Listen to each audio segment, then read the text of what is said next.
வழியில்லாத துறை தெரிந்து வினைகளான துயருழன்று தடுமாறி பெருகுதிய வினையில் நொந்து கதிகள் தோறும் மலைங்குருதி வெளிப்படாத ஜனன நம்பி அழியாதே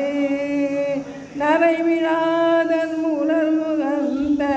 அரிய மோன வழி திறந்த நளின பாதம் எனது சிந்தை அகலாதே நரசுராதிபனும் வணங்கும் இனிய சேவை தலை விரும்பி நலனதாக அடியன் என்று பெறுவேனோ முருகா பொறிவழாத முனிவர் தங்கள் நெறிவழாத பிளனுடன்று பொருணி சாசரனை நினைந்து வினை நாடி